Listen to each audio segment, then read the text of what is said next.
नमस्कार श्रोते हो, आरोग्यम धनसंपदा या कार्यक्रमात मी किरण मातकर आपलं स्वागत करते. आज आपल्यासोबत आहेत मानसोपचार तज्ञ डॉक्टर अमोल देशमुख. श्रोते हो, मागच्या भागामध्ये आपण भावना म्हणजे नेमकं काय या विषयावर सरांसोबत चर्चा केली होती. आज आपण याच विषयावर म्हणजेच आनंद, दुःख, राग, भीती याविषयी समजून घेणार आहोत. नमस्कार डॉक्टर. नमस्कार. डॉक्टर, आनंद, दुःख, राग आणि भीती या भावना नैसर्गिक आहेत का? होय, आनंद, दुःख, राग आणि भीती ह्या सर्व भावना नैसर्गिक आहेत.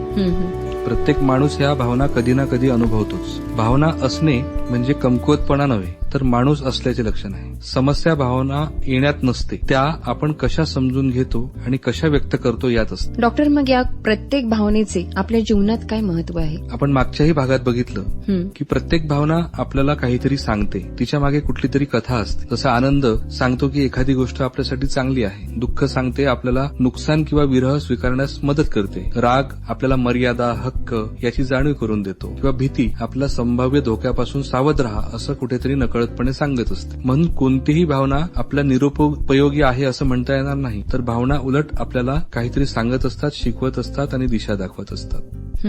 डॉक्टर, खूपदा या भावना सामान्य राहत नाहीत आणि कधी कधी तर मग त्या एखाद्या समस्येचं रूप पण घेतात. यावर आपण काय सांगणार? बरोबर आहे. आपण त्याला म्हणूया की मदत करणाऱ्या भावना आणि त्रासदायक भावना. अच्छा. म्हणजे काही भावना आपल्याला मदत करतात, पण काही भावना आपल्याला त्रासदायक ठरतात. बरोबर आहे. बरोबर. जेव्हा कुठलीही भावना खूप तीव्र होते किंवा खूप काळ टिकते किंवा त्या भावनेचा आपल्या कामावर, आपल्या नात्यांवर किंवा आपल्या दैनंदिन जीवनावर परिणाम करू लागतो, तेव्हा त्याकडे लक्ष देणं आवश्यक असते. म्हणजे ती समस्येत त्याचं रूपांतर झालंय असं आपल्याला म्हणता येईल. जसं की सततचे दुःख हे नैराश्य ह्या आजाराचे लक्षणही असू शकते. दुःख भावना ही सातत्याने राहत असेल तर जागतिक आरोग्य संघटनेनुसार 15 दिवसाच्या वर जर नैराश्य राहत असेल किंवा दुःख राहत असेल तर त्याला आपल्याला नैराश्याचं लक्षण म्हणता येऊ शकतं. अतिप्रमाणातील भीती ही सुद्धा चिंता विकाराची एक खूण असू शकते. तसंच सततचा अनियंत्रित राग सुद्धा आपले नातेसंबंध बिघडवतो.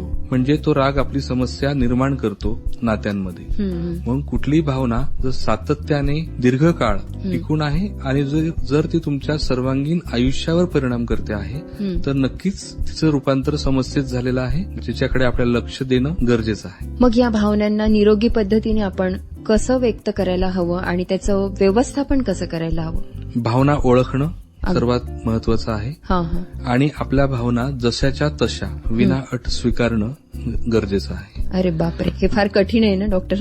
कठीण आहे, पण प्रयत्न केला तर काहीतरी आपण करू शकू.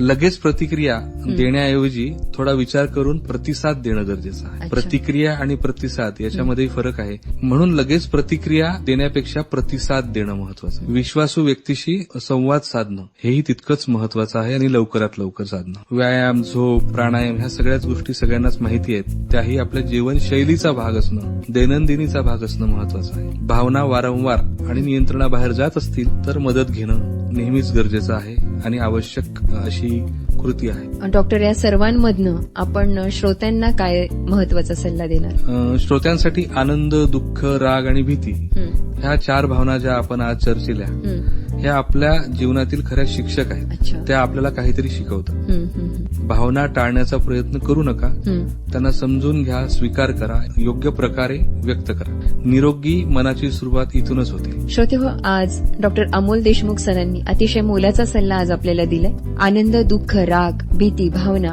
या आपण कशा समजून घ्यायला पाहिजेत आणि त्याचं व्यवस्थापन कसं करायला पाहिजे यावर आज आपण बोललो. आपल्यासोबत असते मानसोपचार तज्ञ डॉक्टर अमोल देशमुख सर. धन्यवाद डॉक्टर. धन्यवाद.